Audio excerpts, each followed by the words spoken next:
Muy buenas tardes. En esta ocasión tenemos la presencia de un invitado especial en nuestro programa Publiusil. En esta ocasión tenemos a don Iván Mancini Nieto, amigo de la casa, en esta propuesta que tiene la Universidad San Ignacio de Loyola a través de su carrera de comunicaciones.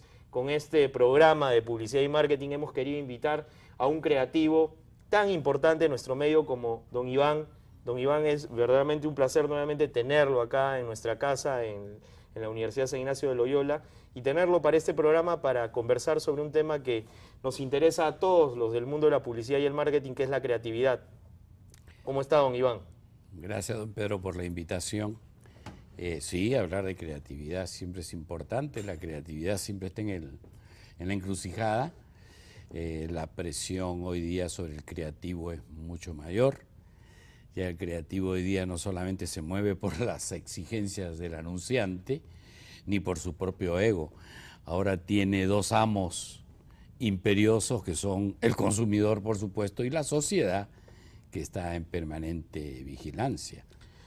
Un tema que muchas veces llama la atención es si se puede unir la estrategia con la creatividad en estos tiempos donde tenemos un consumidor tan complejo.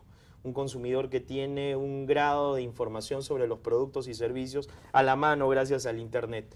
¿Se puede unir la estrategia con la creatividad? Yo diría que es necesario. ¿Por qué?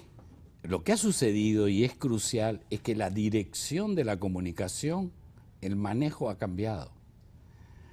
Antes el mensaje era unidireccional. Hoy día la dirección ha pasado a manos del consumidor, nos guste o no nos guste. Y eso lo ha conseguido a través de la tecnología y además de la información creciente que tiene a su disposición. Entonces sí, eso exige que la creatividad sea muy sensible, la estrategia tan sensible como la creatividad, para utilizar o a llegar a un producto creativo que hoy en día ya ni siquiera se llama producto creativo. Los nuevos creativos le llaman un entregable, una idea líquida, una idea que fluya, que permite una conversación humana entre la marca y el consumidor, y eso es una exigencia más que pesa sobre el creativo. Un nivel de retroalimentación que acerque... La retroalimentación es sumamente importante. Engagement, que algunos hablan, ¿no? Pero sobre todo la sensibilidad del creativo, que debe superar sus egos. Sus egos son posiblemente lo que más lo traba. Don Iván, ¿y es fácil llegar a ser creativo para una persona como los estudiantes que nos están observando? No que es llegue a fácil. una agencia de publicidad y diga, yo quiero ser creativo, quiero No que es me den... fácil, es una tarea muy dura porque además son más las campañas que le rechazan que las que le aprueban. Claro que uno solamente habla de la que le ¿Cuál aprueban. es el perfil de un creativo? Creo que ¿O debería serlo? creo que el creativo debe leer Cultura. hasta cuando está dormido. No, leer todo.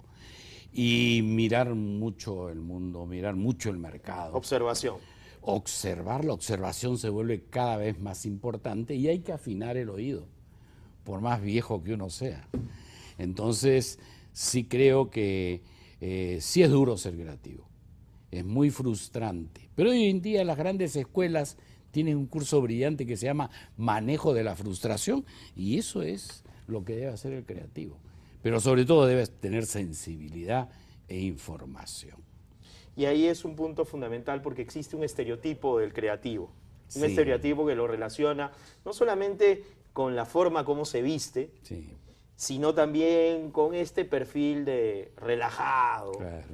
Hay muy buenos creativos, incluso aquí en el Perú hay unos muchachos ahora que están barriendo con todo, ¿ah? Pero hay el creativo que yo le llamo de la flaquita de Brahma. Sí, ese va muerto, va muerto.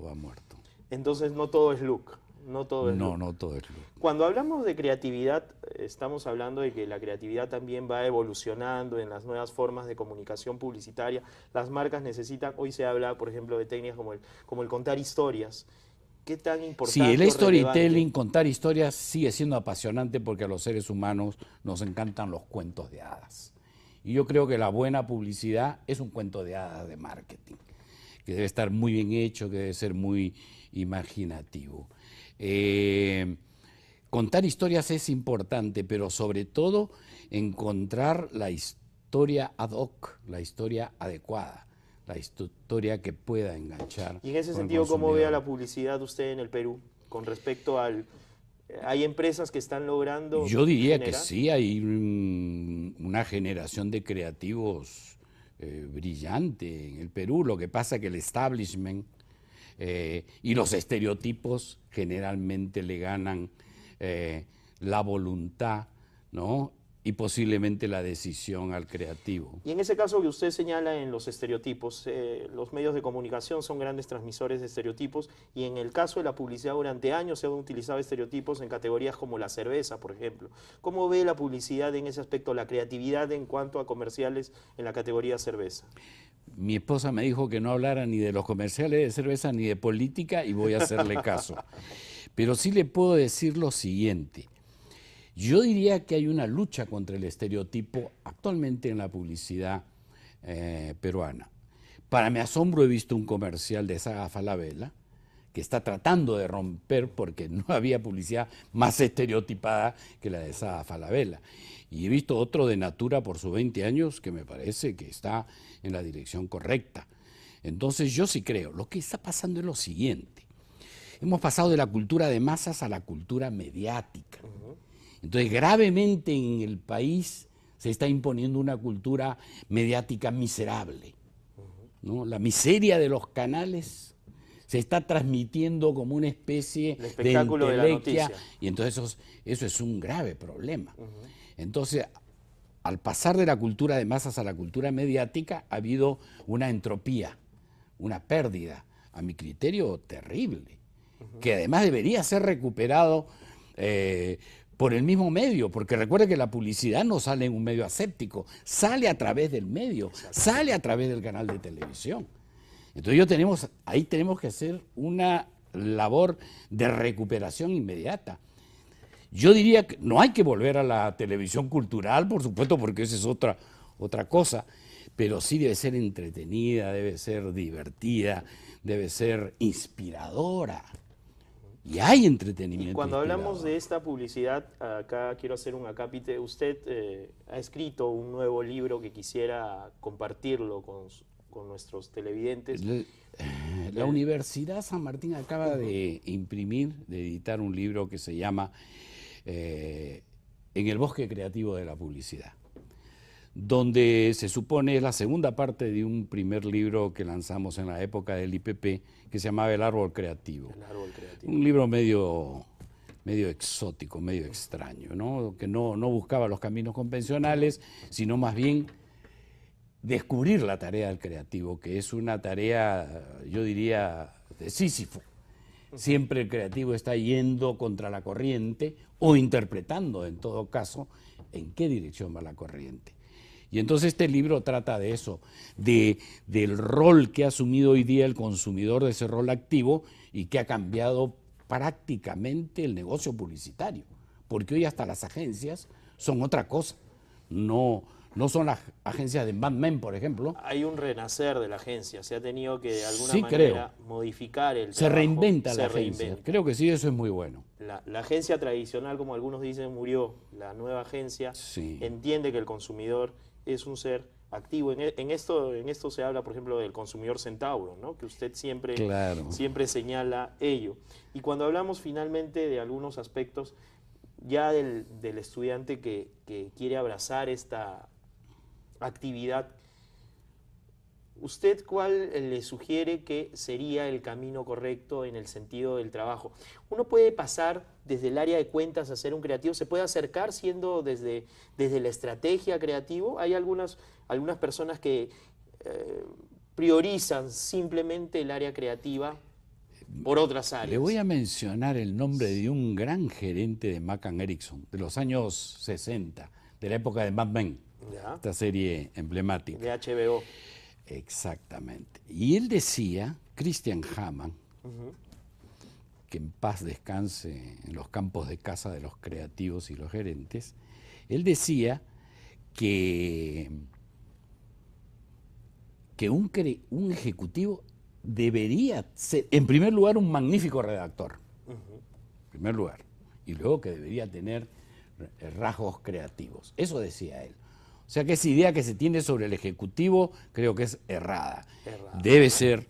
O sea, una persona dúctil en sí. Yo diría que sí. Además, aparte, no se olvide que el Ejecutivo sigue siendo el auriga de ese carro de la cuenta dentro de la agencia, ¿no? Don Higaldo, dos puntos para ir concluyendo, porque me gustaría seguir hablando, pero así son los tiempos. Además, tenemos dos invitados importantes. ¿no? Claro. Justamente hablando de la redacción, ¿no? Algunas veces se piensa que en la creatividad todo aspecto gaseoso, ligado a lo que es el pensamiento, y no vemos un lado concreto en el sentido de que hay un copy que tiene que escribir conceptos, pero tiene que escribirlos.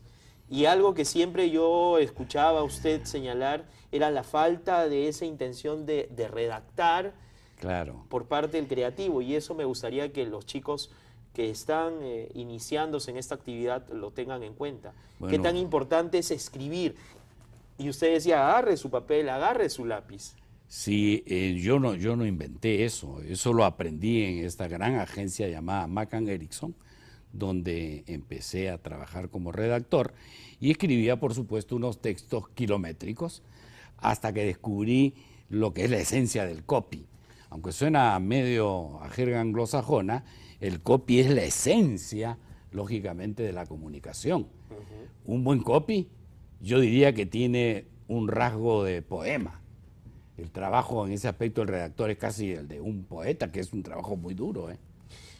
Finalmente, hay uno de los cargos que normalmente no se menciona en las agencias y que hoy día está cobrando importancia justamente en el sentido de conocer al consumidor, es el planner. Bueno. Desde la visión de un tipo creativo como usted, ¿cuál es la importancia de tener un planner hoy en una agencia de publicidad? Odiamos a todos los planners. El planner llegó y destronó a los directores creativos, que eran la niña bonita de la agencia. Hoy el planner, precisamente por este cambio en el consumo y en los consumidores, es el rey. Y está muy bien que lo sea, porque él establece la dirección y maneja pues una serie de conocimientos que en determinado momento pueden escapar, ¿no?, de quien ejerza la dirección creativa o ejerza la dirección. Finalmente algunos dicen que el planner une esos dos puntos, ¿no? La estrategia con la creatividad, es una mezcla. Sí. Entonces, de alguna manera viene a complementar el trabajo tanto del ejecutivo como del creativo. Aunque él no escribe la idea creativa, escribe el brief creativo, que es un papelito clave en el desarrollo de la campaña. Bien, agradecemos a don Iván Mancini una vez más por su aporte esta tarde. Hay mucho todavía por seguir conversando en este tema sobre la creatividad, pero yo creo que tenemos ya una visión de un experimentado publicista. Esperamos tenerlo nuevamente, don Iván, en Publiusil, y nosotros volvemos en cualquier momento gracias a la señal de USIL TV. Muy amables.